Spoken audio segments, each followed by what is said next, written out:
Hello and welcome back to my channel. My name is Victoria and today I'm so excited to be chatting with Prendergast, the author of Zero Repeat Forever, which if you've watched my channel previously, you'll know this is a recent discovery I made through TikTok and also a new favorite of mine. I'm here today with Gabrielle over Zoom. So if you see me looking off to the side, that is because we are having a little conversation via our laptops. So if you're interested in getting to know Gabrielle and her amazing books, then definitely keep watching. So Gabrielle, as I was saying before we pressed record, you're also Canadian, which I just think is super exciting as a Canadian myself. I love championing Canadian works and finding Canadian authors to support. So where did you grow up? Obviously you're here in Vancouver now, but were you always in Vancouver or did you move? I grew up in Saskatchewan, in Regina, but I was born in England and my parents are from New Zealand. So, you know, we kind of circle the globe. Identify as Canadian, that's my culture, but I'm also an immigrant. So I vaguely remember arriving in Canada when I was about 3 years old. And did you come straight to Vancouver or did you land somewhere else first? No, we went to Saskatchewan. Yeah, because my dad got a job at the university there. So that's quite interesting and we'll get into it later, but the Nahx Invasions are set mostly in the Calgary kind of Rockies area, so I was just curious as to whether that was because you were familiar with the area or something else. Well, I'm from Saskatchewan. As you know, if you've read book 2, part of book 2 is set in Saskatchewan, in northern Saskatchewan. I chose Alberta because of the physiology of the Nahx. They require high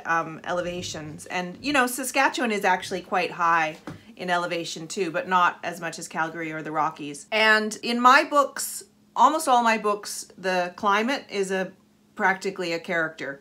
And I think that's a little bit, you know, that's very Canadian because we are, you know, we can't just kind of be blasé about our climate because it can kill us at any moment, especially in that part of the world, in Alberta. So I put winter in a lot of my books. It was a formative sort of experience for me growing up with that much snow and that kind of quite hostile environment. Yeah, so those two reasons, I guess, is why. Because I am familiar, I traveled a lot in Alberta as a kid, went to Calgary a lot, went to Edmonton a lot, been to the Rockies many, many times. And I set all my books in Canada. So of course everyone knows we're in the middle of a global pandemic, which is just peachy, but I was curious to know as an author how much that would affect your day-to-day life, since a lot of the work of the author is just sitting down and writing. So how has the pandemic really influenced or affected your career as an author? It didn't really affect my day-to-day life very much, except I did have some events scheduled last spring that were canceled, but I didn't have a book come out last year. So that, you know, at the beginning of the year, I was like, oh, I don't have a book coming out this year. And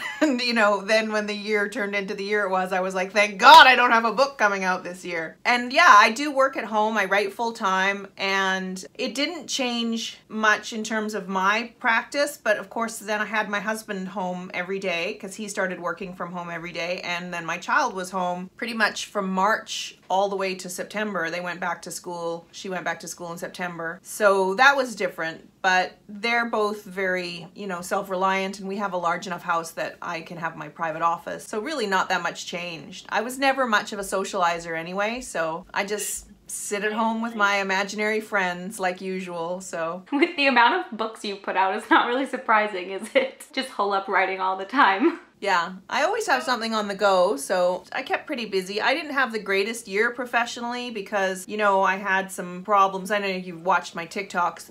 I had some problems with my publisher and with my agents and things like that. So there were some aspects to my year that weren't the greatest, but that didn't necessarily have anything to do with the pandemic. It was just a kind of a low year professionally. So hopefully this one will be better. So following from that, what is the day in the life of an author with or without the pandemic? Can you walk us through kind of your average day as a professional author? Well, I'm a terrible person to ask because I'm very disorganized. My attention span is crap. So, you know, on a good day, I get to my desk at around this time of day, you know, once I get my kid off to school and everything like that. And I usually start by answering emails, responding to tweets or TikTok comments or whatever. Then, you know, it depends on on what project I'm working on. I used to be able to write for several hours a day, but I don't really have the concentration for that right now. I think the last 4 years basically have been really difficult for anybody with a brain, I guess, just with a lot of the stuff that's been going on and then the pandemic on top of everything else. And so I don't know whether it's just because I'm getting older that I can't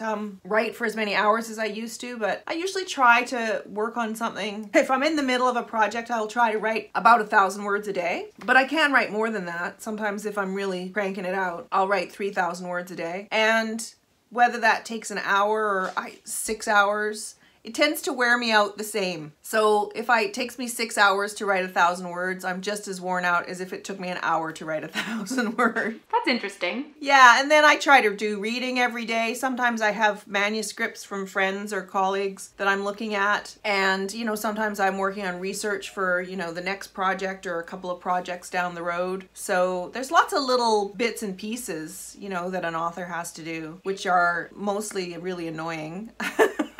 And take away time from writing. But I try to sit in my office, you know, in work for office hours, right? So get to sit down and start thinking about things at around 9 or 10 and keep going till about 5 or 6. You've published quite a few books at this point, so I was just curious what your debut experience was like. What was the first book you published, and kind of walk us through that process for you becoming a published author. Okay, well, the first book I published was actually a novelization of a screenplay, and as far as the book went, I didn't have a debut experience at all. They just published the book and put it on the shelf. I wasn't even in the same country. This was published in Australia and New Zealand, and when it came out, I was living in California. So literally nothing. And then the film getting made was kind of fun. Like, as I went to the set, Richard E. Grant was in it and I met him, and I was actually in a scene as an extra, and I hung out on set for a week, I guess, or a week and a bit. We were all put up in this kind of fancy hotel on the coast of Australia. So that was kind of fun. But yeah, I haven't really had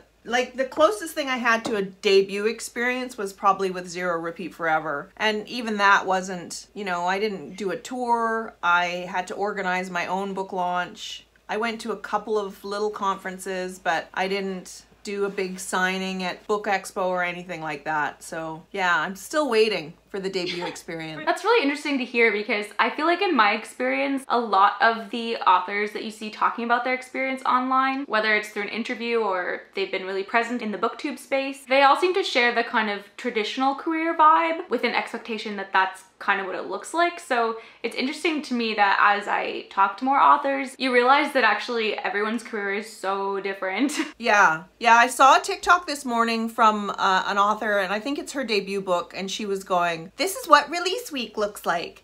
And she did all these things like, you get all these calls from your publicist. And I'm like, oh, do you? That did not happen to me, honey. She was like, people are posting your book on Instagram. I'm like, are they? If only. Wow, I must have missed that. Yeah, because I think people who do get that debut experience, they think, oh, that's normal. And then someone who doesn't get that debut experience thinks, I didn't get that debut experience, so therefore I'm, you know, traumatized or whatever. And it's the same with advances, right? Like, people are like, they hear about the 6-figure advance, so they think, well, if I only got a 5-figure advance, then my publisher's treating me badly. And I'm like, in the real world, you're lucky to get a 4-figure advance. So yeah, I think it just really shows that if you write, it's really not for the money, it's because you love it. And so I was kind of wondering, for you, what is that moment where you thought, I need to do this? Did you always love to read and write, or was there kind of a specific moment when you went, I need to turn this into a career, or I need to do it regardless of where it takes me? I always did. When I was, before I even knew how to write, I would get my mom to staple pieces of paper together into a little book, and I'd scribble in them. I vividly remember that. And then I started writing my first novel when I was 11. I still have it. It's not very good. And then I wrote, I wrote a short story in high school that won a major award and was published in a couple of different places. And it was always kind of in the back of my mind, but I never really got serious about writing a book until, well, I wrote the screenplay first. So I kind of gave up writing, and I got a university degree. I majored in English I did a double major. So one of my majors was English, and I did creative writing classes, but my other major was psychology, and I got like a grown-up job. At that job, I made a friend, and he was a filmmaker, and he said, oh, well, if you're a writer, because I told him, I'm interested in writing, he said, you should write a screenplay. So I said, okay. So I wrote the screenplay for Hildegard, and I sold it. And it was made into a, $8 million film with a major British actor in it and stuff like that. So I was like, oh, okay. That's cool. So then I concentrated more on screenwriting for a little while. I worked on a couple of shows, and then when we moved back to Canada, then I went to UBC to do the MFA in creative writing. And that's when I got serious about writing books. And I had a child by that time, so I was like, wanted to stay home with her. I didn't want to have to go out to movie sets and things like that. Yeah. I'm honestly amazed how many authors have children and how they balance so much. Yeah. A lot of people write in sort of fits and starts, so you can write a lot while your kid's having a nap. And it's amazing how much time you'll find in the day if you don't do any housework at all. That's my strategy. Because I'm like, my daughter's 16, right? And my husband is a whole ass adult too. And I'm like, if you want the housework done, you guys can do it. That's feminism at work. Yeah, there's no law that says I have to do it, so that's why my office looks like this. One thing I'm really interested in is like how many weird things happen in people's lives. So I was just wondering, what is the weirdest or like most awkward event or thing that has happened in your career? I don't know whether I've had like weird things happen, but I've had things that were just like, wow, that was amazing. I did this appearance at an event in Vancouver called Word on the Street. I don't know whether you've heard of it. Yeah. And I was sponsored by, I can't remember the name. It's a charity, and they provide free books for impoverished neighborhoods and schools and things like that. And my publisher donated a box of Zero Repeat Forever. It was just after it came out. And so I was just signing them and giving them away. But nobody knew, they hadn't done a big like, get this free. So I was basically having to shout at people like, do you want a free book? I was out on the street outside the library downtown, just shouting at random people. And some of them were there for the book fair, but some of them were just walking down the street, right? So I shouted at this kid on a skateboard, do you want a free book? And he was like, me? And I said, yeah, you. It's a free book. It's a actual. And he was like, okay. So he came over and I signed it to him. And he was so delighted. And he said, I'm going to read it right now. He was like 18 or 19 years old, I got a bit of a street vibe from him. Like I'm not saying he was homeless or anything like that, but I don't think he was terribly well taken care of. Anyway, I gave him the book and he said, I'm going to read this right now. And he put his skateboard down next to the booth and he sat on his skateboard and he started reading. He sat there and read the whole time that I was giving the books away. And then I ran out of books and I packed up and I went over to, he stopped at one point and he came up to me and he showed me a passage from the second chapter or something like that. And he was like, that's a really good sentence. And I was like, wow, thank you. And then, so when I finished, I packed up and I said goodbye to him. And he was like, yeah, bye. And I said, do you like it? And he was like, yeah, it's good. It's good. He didn't want to talk to me. He wanted to keep reading. Anyway, 2 days later, he sent me a direct message on Twitter saying that it was the first time that he'd read a book in years. And I was just like, oh my gosh. Oh, that was just beautiful. He was like, he wasn't there for the book fair. He was just walking by. And yeah, so that was incredible. And all because you shouted at people on the street. I shouted, just standing there shouting, trying to give books away.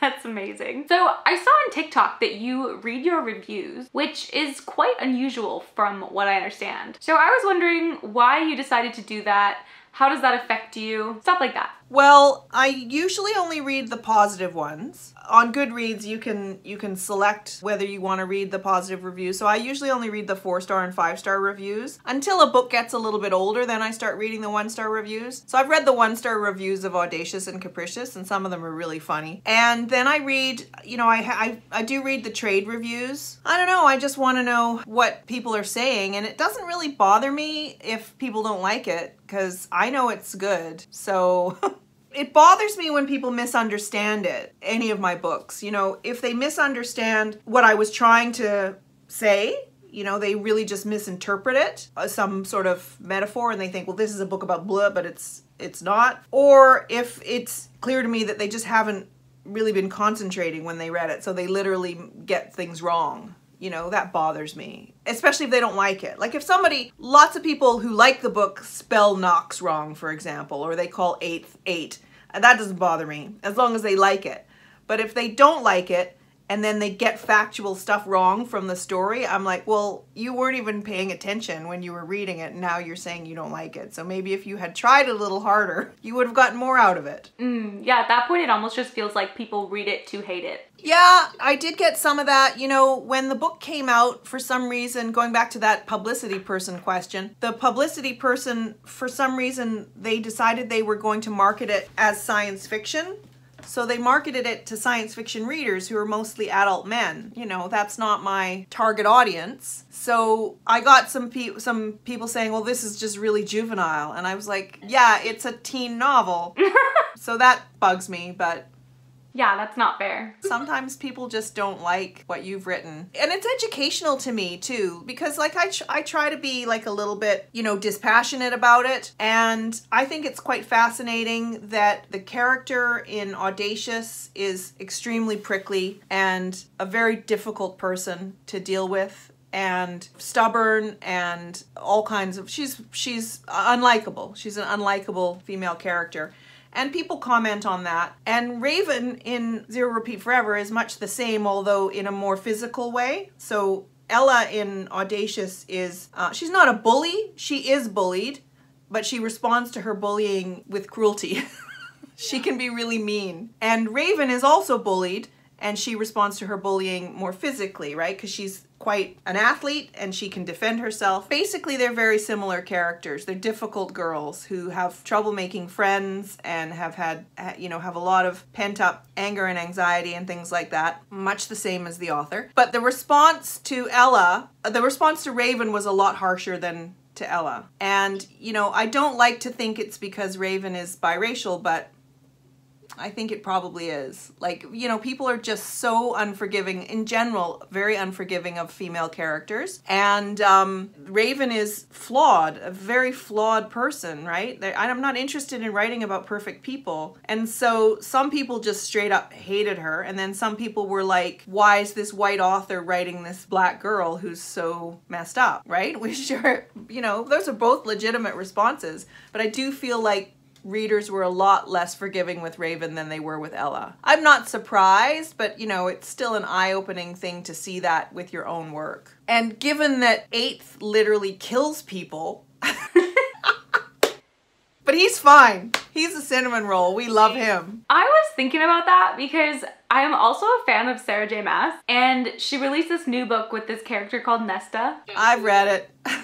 Oh, honey. Right? And everyone hates her, and they love Reese and all them, and yet they're mass murderers. Like, Nesta hasn't misted anybody. Yeah. She doesn't turn people into bloody mist the way Reese does. Yeah. Yeah, so it's like society and readers generally are just very harsh on women that have a dark side. It's true. It's true. And that just makes me more determined to write them. I'm working on something right now where the heroine is going to be similar to Nesta in a lot of ways, like very privileged and very, very sad and traumatized, you know, but doesn't hide any of that, just puts it all out there. It's just like strong in the way that Nesta is. I really enjoyed that book. Actually, I think it's my favorite of that series. But yeah, readers are very unforgiving with female characters, and what ends up happening is we end up with a lot of, what are they called? Mary Sue characters, who are just these perfect people who never lose their temper and know how to sword fight and use a bow and arrow, hunt with a bow and arrow, you know, and their one flaw is that they're clumsy or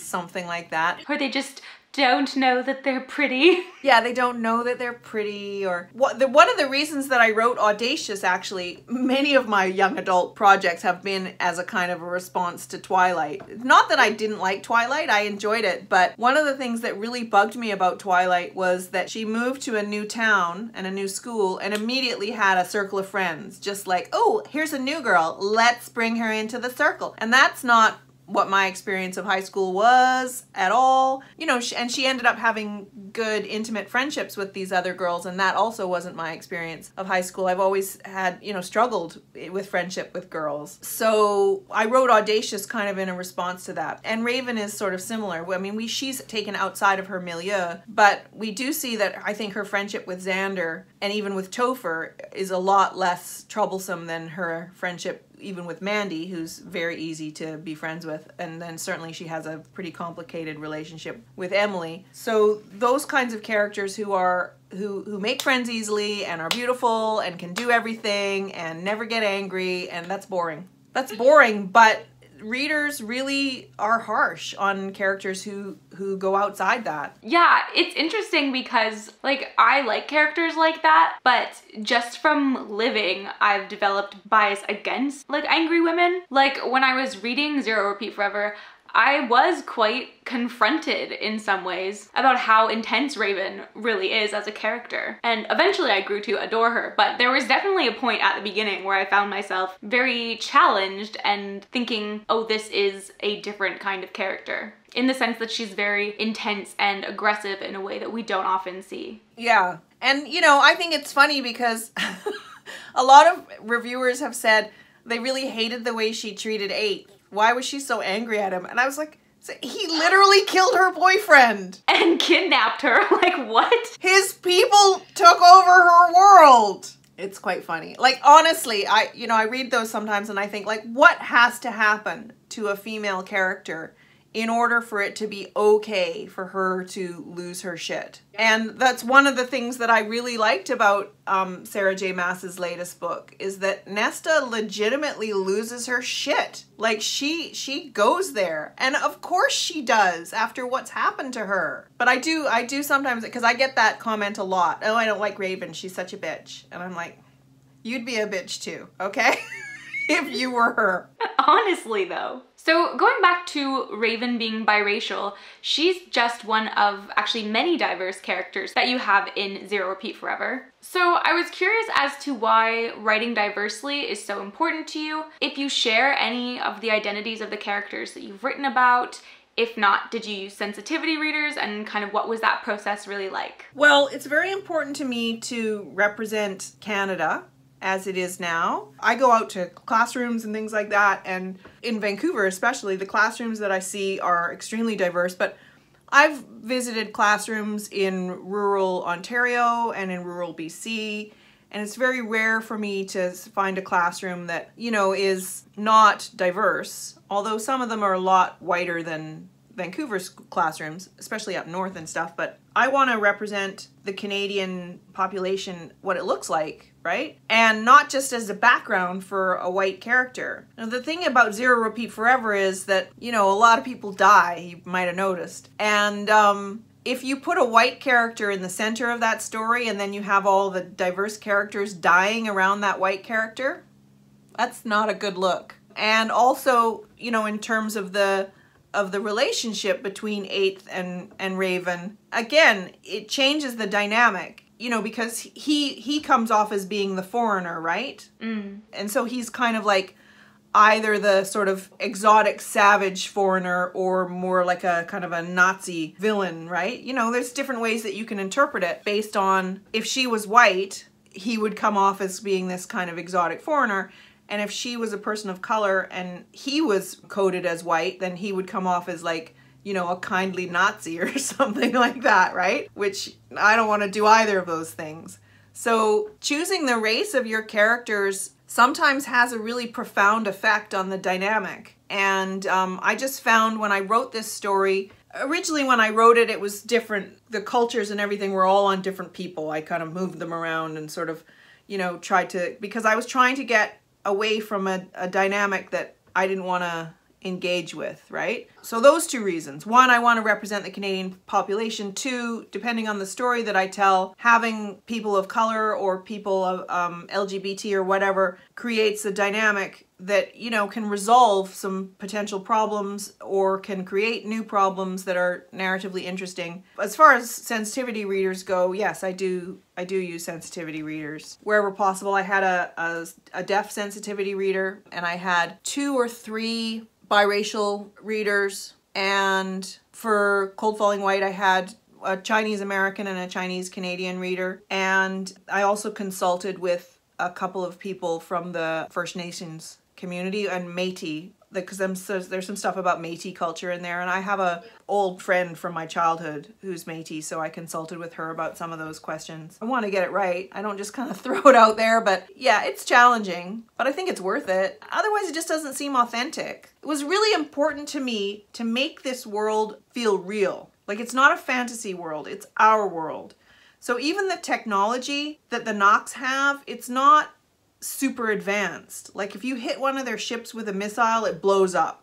It doesn't have some magical force field, right? Because I wanted it to be very grounded in reality, right? The Nahx armor is technically bulletproof, but like Kevlar, like bulletproof vests, an arrow or a knife will go through it. They're not invincible. They're powerful, but they're not invincible, because I didn't want it to seem like magic. And so part of creating a realistic world, a realistic contemporary world, is making it authentic to what Canada looks like, which is very diverse. Yeah, totally. As a white person, so totally not an expert, it does feel really authentic to me. As well as feeling authentic, I also feel like your characters are just so precious. My experience reading Zero Repeat Forever was really just like, I just wanted to like protect them, like make them stay safe. You just write them so well and they're just so precious. So I was just curious, who is your favorite character from that series? Eighth. Eighth is my favorite character, yeah. I like Raven because she is a lot like me, you know, apart from pretty much in every way apart from being biracial. She's much more athletic than me, but I certainly had the same kind of temper as her and the same, you know, intolerance for bullshit. My vision for her is that her mother is an immigrant from Britain, and my mother is, you know, we immigrated from Britain, but her family is kind of bicultural British, which is my family was also like, we're sort of like, I was born in Britain, but my parents weren't British. So Raven's mother's parents are Canadian and Jamaican. Like, I have it, the whole thing, right? It's not in the book, but so all that stuff informs like who she is. Her mother has an accent. My mother has an accent. Her mother's an English teacher. My mother's a librarian. Both her parents, her mother and her stepfather. My parents were together when I grew up, but Raven's parents, her mother and her stepfather, are both quite political, lefties, you know, all that sort of stuff. Has undiagnosed ADHD, which I also had in high school, you know, and issues with anxiety and things like that, which I also had. So I do like her. I do relate to her, but Eighth, in many ways, Eighth is more like me because I feel like an alien. So Eighth actually is an alien. And I think that's why, you know, why they, people relate to them and also people ship them, right? Because they both are sort of outsiders in their own way. And that's by design. You know, I wrote them that way, but also I kind of got that from myself too, so. So is that kind of why you decided to write about an alien apocalypse? It was to do with this theme of feeling like an outsider, or where did this idea come from, if not there? No, well, the idea initially came from a dream, or the inspiration came from a dream. And the dream was the scene where Eighth is carrying her upstairs. And in the dream, he wasn't an alien, but it was clear in the dream that she wasn't sure whether she was being kidnapped or rescued. And that's all I got from the dream. So I woke up thinking, well, that's an interesting dynamic. But I think I also kind of wanted to write, you know, a lot of people have attempted to write books about overcoming hate. And sometimes those come off as a little bit awkward because, you know, even in fantasy worlds, because they sort of read as like, well, that's just racism. So this person started out as racist and then they learned that racism is bad. And that's, people struggle with that story because it's a difficult story to tell, and the perspective that you tell it from is difficult, and a person who's a victim of racism is not necessarily going to want to tell that story, and someone who's not a victim of racism, why are they telling that story? So, you know, it's kind of awkward. But having said that, there's still a lot of hate in the world, and so I thought, well, a way around that is to make the hate justified, because there are reasons to hate groups of people. Like, groups of people do terrible things to each other, right? So I thought, well, let's just take it to the next level. Like, it'd be perfectly reasonable for Raven to hate and distrust the Nahx and an individual Nahx. It's 100% reasonable. And also have it be perfectly reasonable that Eighth feels the way that he does about humans because that's what he's been taught, right? I'm not really trying to do an analogy of racism and bigotry in that way. I'm more trying to just do, you know, humans are terrible to each other, right? Just terrible, terrible, terrible to each other.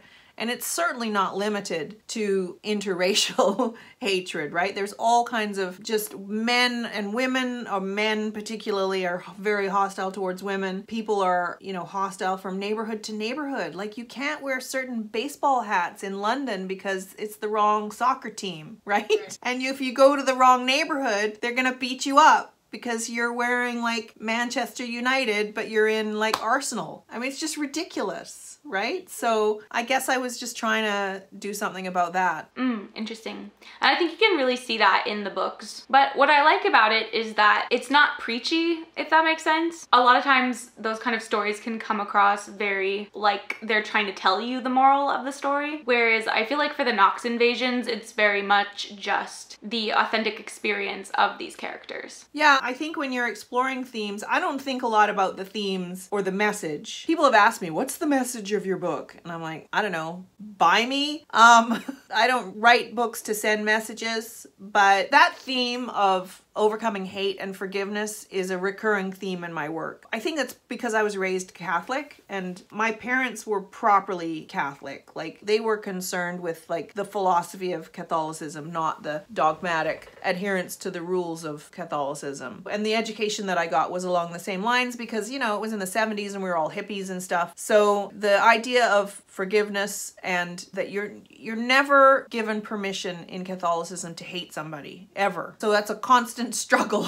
of course, to not hate people. I think most Catholics haven't lived up to that standard, and I don't believe in God or anything like that anymore, but I still believe that that's the kind of eternal project of being a human. I don't think you should ever give yourself permission to hate somebody. Doesn't matter what they've done to you. It's just, hate is a very destructive force on yourself. I don't think that you have to like schmooze up to people all the time. I think you can cut somebody out of your life because they're damaging to you, but like actually hating them is really destructive to you. So that's a recurring theme in my books. And that's certainly the overarching theme of the Nahx Invasions. I think you can see that across the board, but especially in the character of Xander. He's a very balanced person and he can really see both sides. And so I wanted to talk a little bit more about him because he became my favorite by the end of book 2. Kind of out of nowhere. For me, I really struggle with series when they introduce a new POV character later on in the series. It can be really hit or miss for me because I'm already so attached to the initial character, and so it takes a lot for me to then feel just as invested in this new perspective that we're getting. But Xander just kind of popped in there out of nowhere and then all of a sudden was my favorite character. And so I was just curious as to why you decided to add him and tell that other aspect of the story. Well, you know, sometimes characters just write themselves into the story, and that's pretty much what Xander did. Like, in the very early draft of Zero Repeat Forever, I think that the character who would have been Xander and the character who was Tucker were the same character. So they both were killed very early in the story, which just left Topher and Raven to deal with their issue, and, you know, and then Eighth came along. And I guess when I was redrafting it at some point, Xander came back and he just started to get a real personality. You know, I think the moment where he was really born was when Emily makes the pine bough crown for him and he just wears it because he's just like, now I'm wearing a crown, and he's smoking a joint and wearing a crown. And I was like, yeah, this is a real lad. He has a story. And after I finished Zero Repeat Forever, my daughter read it. She was only 11. And my agent at the time was talking to me about book 2. And I said, I don't know whether, you know, Topher's going to be in it that much. And she's like, no, Topher needs to be in it because people are going to be like shipping him. You know, it's going to be like a love triangle. So it'll be like, are you team Topher or are you team 8? And I was like, what? And then so I said to my daughter, are you team Topher or team 8? And she was like, well, I'm team 8, obviously, because Topher is gay. And I was like, oh shit, you're right. I didn't know. And she was like, Topher and Xander are a thing. And I was like, oh my God, she was 11. I was like, you are so right. You know, people have read book 2 and they've like, well, this relationship came out of nowhere. There's no hints to it in book 1. And that's true in a sense because Raven is totally oblivious. So it makes perfect sense. And it explains why Topher was never really able to consummate his weird desire to replace his twin because he's not attracted to her because he's not attracted to girls at all. I think it made perfect sense. Like, in some ways it came out of nowhere, I guess. But once it became clear that that was what was happening, I was like, oh, it makes perfect sense. Because obviously Xander and Topher were back at the base while Raven was in Calgary with 8. They had to be doing something. They were, it turns out. Yeah, but I thought it was funny that my daughter had to tell me that. But that's what happens sometimes. Sometimes characters just tell you who they are and you have to go with it. Like when I wrote Audacious, the love interest in that is Muslim, Palestinian. And I literally didn't know that. I'd already written like a whole chapter with him in it as this kid called Sam, who was kind of undefined. And then he and the main character were talking about the origins of their name. And her name is Ella, but it's short for Rafaela. So she says, oh, well, is Sam short for Samuel? And he goes, no, it's short for Samir. And like literally I wrote that line and I was like, damn. Like, where did this come from? I don't know. Now he's a guy. Like I know who he is now, you know, and he had this whole background and a backstory and his family and the religious difference ended up being a big part of that story. But I didn't know that about him until he told me. It's interesting how, like, in the writing process, it seems like there's a lot of initial ideas that either get thrown out or changed drastically by the end, or some parts come in later. So I was curious in particular with Zero Repeat Forever, was there anything like a specific character or plot line that inhabited the first draft that was just completely removed by the time the published version came out? Oh yeah. The first draft was more of a dystopian. So the first draft was actually, it was interesting as I was writing it. I started it with being set 100 years after the Nahx Invasion. And then I wrote about a quarter of it and then I think I changed it to 15 years after the Nahx Invasion. All the characters were babies when their world disappeared. And then I wrote some more and then it ended up being 5 years after the Nahx Invasion, so they could remember it. But in the early draft, there was also this kind of virus that the Nahx had released that meant, I can't really remember, I think it was meant that the characters couldn't touch each other or something like that. There was some weird thing. So that was and they lived underground in like caves, in this cave system underground, and yeah, there's whole scenes and stuff that are completely different. And then Raven was still in it. Raven was still called Raven and 8th was still called 8th. But Topher's name was Eric and Tucker's name was Carlos. And I do think there was another character. The character who became Garvin in book 2, he was in it, but he was at the beginning. He was with them in the cave and everything like that. So yeah, it was very different. Interesting, because you can really see some elements of that have remained. Yeah, well, when I was writing book 2, I was really struggling with it. So I was like, you know, I'm just gonna go back to the first draft of book 1 and see if I can steal any scenes.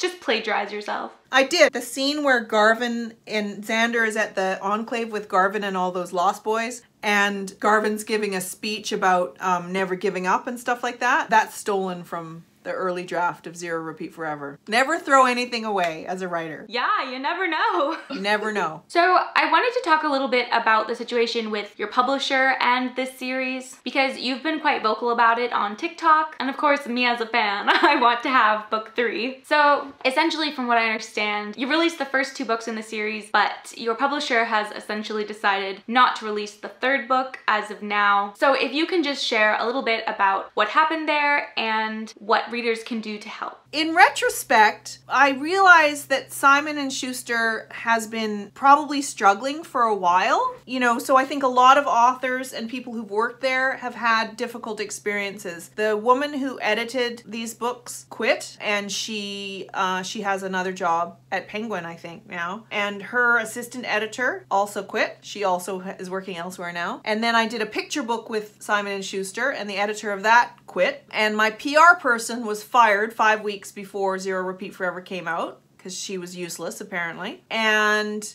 in the last year, 2 or 3 of Simon & Schuster's teen imprints have closed. And then just recently, Simon & Schuster was recently purchased by Penguin Random House because Simon & Schuster's parent company, Viacom, didn't want them anymore. So to me, that's kind of like not a great sign when your parent company sells you out from under them. So I just don't think Simon & Schuster was doing very well. So I think possibly my book kind of became a victim of that. But basically, you know, initially they had been really excited about the book and they paid me a quite large advance and they did a big announcement of the book deal and everything like that. And then by the time the book came out, that enthusiasm had diminished to pretty much nothing. So I got really no marketing support whatsoever. We had talked about sending you know, a special gift box out to Instagrammers and things like that. That never happened. The advance copies that they did send out, they sent out to science fiction readers, so adult men. So that was weird. So you know, I got a few reviews, like the first reviews on Amazon were just like, I didn't like this book, it was juvenile. And I was like, who is reading these? You know, now I get these reviews where people are like, this is the best book I've ever read. And I was like, where were you 3 years ago? So yeah, so that experience was not good. And I think worse than that is that, you know, Simon & Schuster, the people that I've worked with, knowing that they've done a shitty job on my book, aren't prepared to do anything to make it better. You know, I've asked them, can we put the ebook on sale? And rather than say, yeah, let's talk about doing that, you know, because it doesn't really cost them anything. You make money from doing that. They just say, oh no, we can't do that. You can't do that or you won't do that? Because they tried to tell me, oh, well, that's just Amazon decides that. No, that's not how it works. You decide the price of your own book. You can put it on sale, believe me. So they're just straight up lying to me at this point. So, you know, since that video went viral, the books have been selling really well. And I think the paperback is sold out of its first print run. And what I've heard is that Simon & Schuster is not giving any expected date when it's going to reprint the print run. But then I ordered some and they were like, oh yeah, we've got paperbacks in the warehouse. And I was like, are the paperbacks sold out or aren't they? So now I think, are you guys just trying to sell down the hardcover stock? And they've basically just taken the paperback off the market? But that's a dick move, you know, and I can't get a straight answer because none of the editors that I worked with are still there. Yeah, so it's a whole mess. Yeah, I'm so sorry. Yeah, it's a whole mess. But what readers can do is keep buying the books if they're available. The hardcovers are available, as far as I can tell, on Amazon. I think if they order a paperback from their local bookstore, that Simon & Schuster is sending them out, because as far as I know, they're in the warehouse because they sent me a box of them. I ordered some because people have been asking me for signed copies, so I sell signed copies. So I ordered a box of them and there they are as paperbacks, so they're not out of stock. But when friends who work at Barnes & Noble are trying to order them, it's coming up as out of stock. So I think they're trying to sell down the hardcover stock, which is, that's what you should have done 3 years ago when it came out. Yeah, not now. Right? Not now. That is so frustrating. It's really frustrating. So yeah, I mean, if viewers are listening, if you're listening, just keep buying the books. Just get the word out. Just get the word out, tell everybody. I've had some conversations over the last few weeks regarding an interesting development with this series that I don't want to talk about too much, and I'm knocking on wood because I don't want to jinx it. But having the book still be ranking really high on Amazon and, you know, a lot of chatter about it on social media and stuff will really help with this project that I've been talking about. So that's all I can say. But I do hope my readers, you know, will continue to support me and I can get new readers, because I don't make any money from the book selling. I've already been paid my money. So I'm not doing this out of like, I need money. I'm doing it out of like, I want this project to be alive. I want it to come back to life like it's been darted. Well, at least we know if they've been darted, there's an option for that. Right, exactly, right? Nobody's ever really dead in science fiction or fantasy. Yeah. So a couple of questions just before we close. You have written quite a few books from my brief stock of your website, and many of them have won awards. So I was wondering, of all of the books that you've written and worked on, what is your favorite that you've written? And then also, how do you decide what to write? I think my favorite book, it's a toss-up between Audacious and Zero Repeat Forever. I really like both those books. But I like all my books. You must put that much effort in. Yeah, you need to. Because I'm a professional writer, I decide what to write is very much based on who's paying me. So right now, I got a grant from the Canadian government, from the Canada Council. So I'm writing a book that I pitched to them. So I have to write that now because they gave me the money. And then the last 2 books, or last 3 books I wrote them on contract with Orca, and they're like the high-low books for struggling readers. So Orca writes those on contract, so they gave me a contract and said, yes, write these 3 books, and so that's what I did. And then I usually have at least one other project going that's just kind of my speculative project, you know, it's something fun. So I wrote a young adult romantic comedy, which is finished, and as I find myself agentless again, I'm now querying it and seeing whether I can get an agent interested in it. And, you know, the next thing that I write, I kind of want to write something for the fans of Zero Repeat Forever, but I don't want to write another science fiction for complicated reasons. And a lot of my fans really enjoy Sarah J Maas and things like that, so I'm going to write, I think, either a kind of an epic otherworld fantasy or a historical fantasy. So just before we close, do you have any advice for young or aspiring authors? The advice that I always give young writers is twofold. One, don't ever think that nobody wants your story. There's still a lot of chatter in the publishing industry about how hard it is for a person of color or LGBT or whatever diverse writers to get their books out there, and that's just not true. It's like literally not true. It was certainly true 5-10 years ago, but it's absolutely not true now. That's not to say that there's not still a lot of racism and bigotry and there's not a lot of struggle for marginalized voices in publishing, but I really don't want the message to be out there that people shouldn't even try. You should never think that your story is not worth telling and that someone's going to want it. And the other piece of advice I give young writers is to write something that you think you can finish, because that's my big challenge. I have a lot of stuff that's unfinished. A lot of young writers start with a novel, which I think is crazy. Why would you do that? So I suggest people start with short stories or screenplays. Screenplays only have about 12 to 15,000 words. And if you're able to structure a screenplay, you will learn a lot about structuring a novel from learning about screenplay structure. So yeah, those are my 2 pieces of advice. Great. And where can people find you if they want to stay in touch and make sure they're up to date with all your latest news? I'm really bad with my newsletter, so they can join my newsletter at my website, which is gsprendergast.com, or they can find me on Twitter. Although I'm thinking about quitting Twitter. I followed, during the whole political crisis over the last few years, I followed some really sketchy accounts because I just wanted to be like, what is this asshole saying now? And so now I look at my Twitter timeline right now and I just go, oh my God, like, who are all these people? So definitely don't look at my timeline or the people that I follow and as my interests, because I follow some very sketchy people. But Twitter is Gabrielle Sarah P. And TikTok is GS Prendergast, and Instagram is GS Prendergast. Mainly I'm using TikTok right now because it's fun and it just seems to suit me, and I get a better response from TikTok than I ever did from Twitter or Instagram, so. Yeah, I love your TikToks. I feel like they're very informative about the publishing industry, but also they're just really funny. Like, you have a really great sense of humor, and that really comes across in your TikToks. I do try to be funny, try to keep it light. TikTok's crazy though, like there's some crazy stuff went down last week where I was like, I left Twitter for this. I don't want to see this at TikTok. Wait, what happened?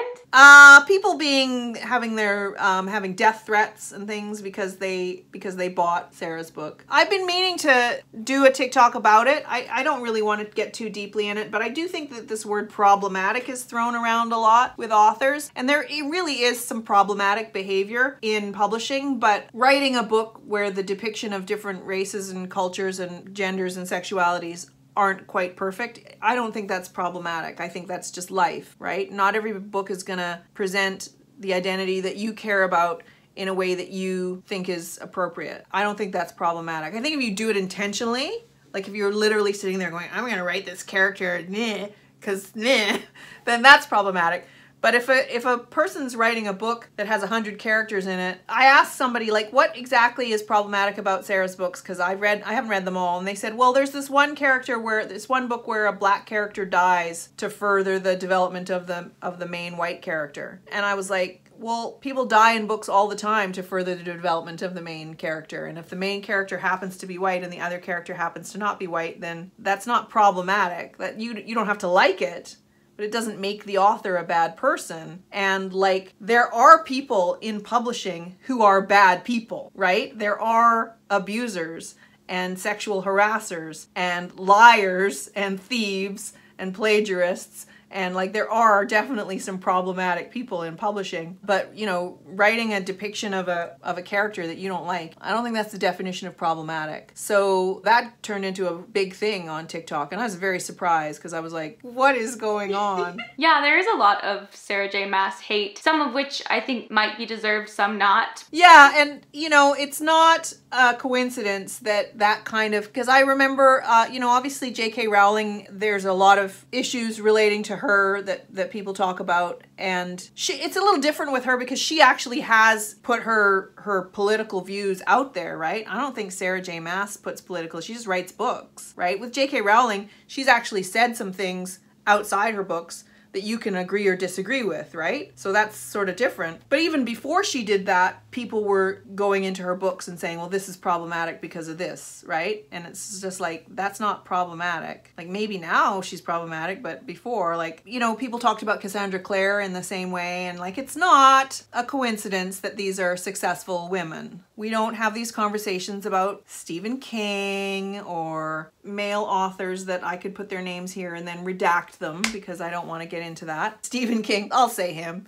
He's rich. He's fine. I don't think Stephen King's problematic, but certainly, like, if we're judging people based on the way they treat characters in books, then yeah, almost every male author who's ever written a book is highly problematic, because the way that they treat women in books is horrific. Their depictions of women and the way that they kill women to advance the arc of the main male character. They just have to make him vulnerable by losing the woman he loves. Yes, exactly. If, you know, if that's problematic, then every man who's ever written a book is problematic. So yeah, it's not a coincidence that these campaigns are directed at successful women. Yeah, that's an interesting way of looking at it, because I heard recently, and I have no details, I just heard this, that Brandon Sanderson is apparently problematic. He said some negative things about, I think, Native people, but just thinking about the contrast of how, you know, that was mentioned one-off and I can't find more details about it, versus the entire collective mob against other female authors, when really they're kind of doing the same thing. Well, there are several well-known New York Times best-selling authors, award-winning male authors, who have multiple credible accusations of sexual assault and sexual harassment. It's not just one, there are several, and they're big names that you've heard of.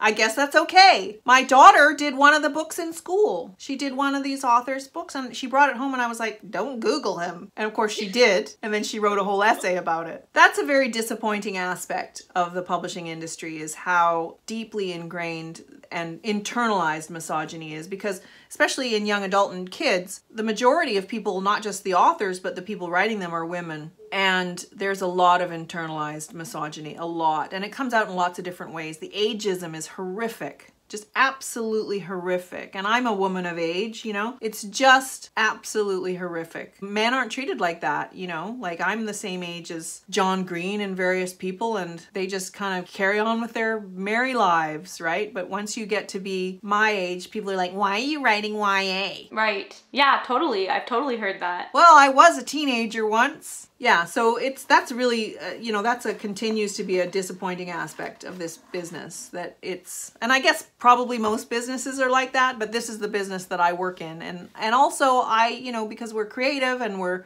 lefties and everything like that, I kind of hold us to a higher standard, but no, there's a lot of misogyny, And obviously it has an impact, a harsher impact on the more marginalized somebody is. So there's a lot of, you know, lesbophobia and biphobia and racism and transphobia and stuff that's directed at women, that uses the kind of usual tools of misogyny in a more specific way for those groups too, right? That's just to mess them up. And it's just like, can we not do that? Can we not use misogyny to hate each other? Like, let's just take that out of our toolbox. We will start by taking that out. It's very disappointing to see that. The minute that an author, a female author, steps out of line, everybody jumps on her, right? Everybody jumps on her. People were trying to jump on, well, I don't want to give names, but there was an agent recently a male agent who was being revealed to be a creep or whatever. One of his clients is a very prominent woman of color, and people were all like, you're his client. Honestly, like, why are you doing that? she's not making him do those things. But like they'll use any excuse, right? And the more marginalized somebody is, the more inclined this attitude or this spirit is. The spirit of like, we must attack women at all times. Successful women are like not to be trusted. Get them out of here. That's interesting. I mean, it seems obvious now that you've said it, but I never thought about it through that lens, which I guess is just like internalized misogyny at work. Yeah. Well, it's when you get to be my age, like when I was younger, I was like, do we even need feminism anymore? You know, girl. Yeah, but like when you get to be my age, I've seen some shit. I've really seen some shit, and not all of it directed at me, but certainly a lot directed at my colleagues. Yeah, it's disappointing. It's disappointing. I want us to be better, but it's hard. It's hard to be a woman in this world. Well, on that really cheery note, the world is terrible. Welcome to publishing. Yeah, I like being a woman though. I will say that. Yeah, no, of course it's good. And of course it all comes with difficulties, but I think you're doing great work through your books, presenting a broad range of our experiences as women. I try. Well, thank you so much for joining me. You're welcome. You're welcome. Thanks for having me. It was so nice to meet you. It was nice to meet you too. And maybe one day we can meet in person. Yeah, I would love that. I would love that. Well, enjoy your day and thank you again for being here. All right, bye. Bye. So that was the chat I had with Gabrielle, the author of Zero Repeat Forever. I hope that you enjoyed this video. Do let me know in the comments below what your thoughts are. We covered a lot of stuff from her books, her writing process, to her views on the publishing industry. I'd love to know your guys' thoughts on Sarah J Maas and the whole problematic debate. Is it sexism? Is the criticism leveled at Sarah fair? Let me know your thoughts in the comments below. And of course, if you want to support this channel, you can find a link to my Buy Me a Coffee page below. All donations go towards helping me put my music up on streaming platforms. If you want to get a copy of Zero Repeat Forever, I will put some links down below to Gabrielle's social media pages as well as places that you can purchase her books. So once again, thank you so much to Gabrielle for joining me on this interview, and thank you so much to all of you for watching. Have a lovely day, and I will see you all next time. Bye.